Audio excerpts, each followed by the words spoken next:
Достар, сәлеметсіздер ме?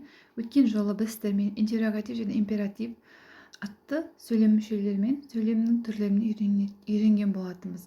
Бүгін біз декларатив және экскламаторий сөйлем мүшелеріне тоқталатын боламыз. Декларатив сентенс ол қандай да бір фактыны айтады, хабарды жеткізеді, сөйлем айтылады, адамды немесе затты сипаттайды. Декларатив дегеніміз факт айту, көбінесе солай келеді. Сонымен қатар сипаттау, хабар жеткізу болып келеді. Мысалы үшін she lives in London. Ол Лондонда тұрады. Бұл қандай да бір хабар немесе бір сөйлем, факт айтады. Мысалы үшін үшінші сөйлемге қарасаң, Bengaluru is the hub of technology. Вангара ол технологияның орталығы дейді. Орталығы бұл факт айтып тұр. Қараңыздар, Снеха is wearing a black dress.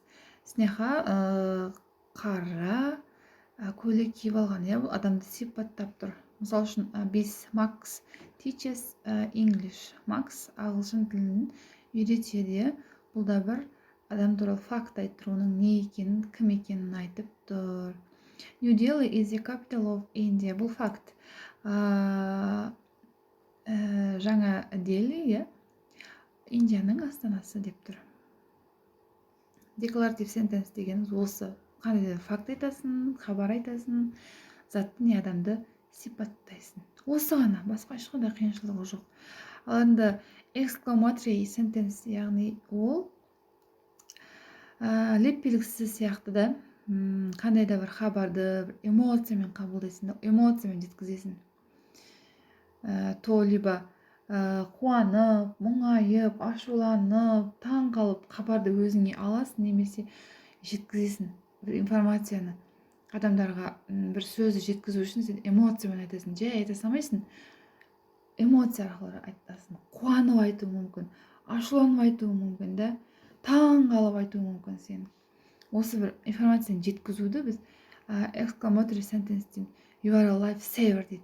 Сен құтқарушысың ғой деп біреуді кейде құтқарасыз. Айтамыз ғой, сен ты мой спаситель деп қуанып кетесің, біреу саған бір көмектессе. Ал енді екінші сөйлемге қарасақ, his mother is extremely beautiful.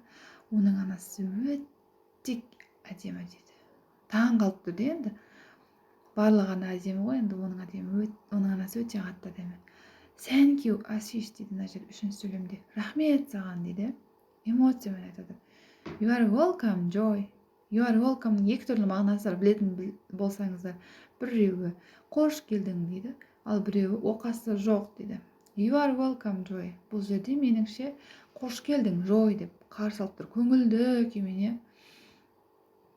Ал мына жерде how rudely she talks with us.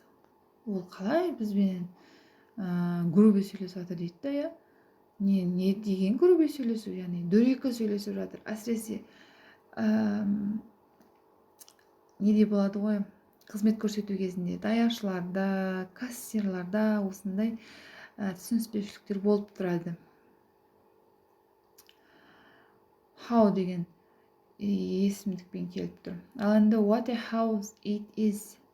Не деген үй мынау дейміз ғой. Қандай үй, мәссаған, не деген үлкен үй, немесе не деген әдемі үй деген сияқты бір информацияны жеткізіп жатқан кезде эмоцияны қосып айтатын болсаңыздар, бұл бізде exclamatory sentence.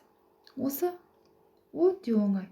Алдыңғы сабақта біз интеррогатив пен императивті өттік, олар да өте оңай.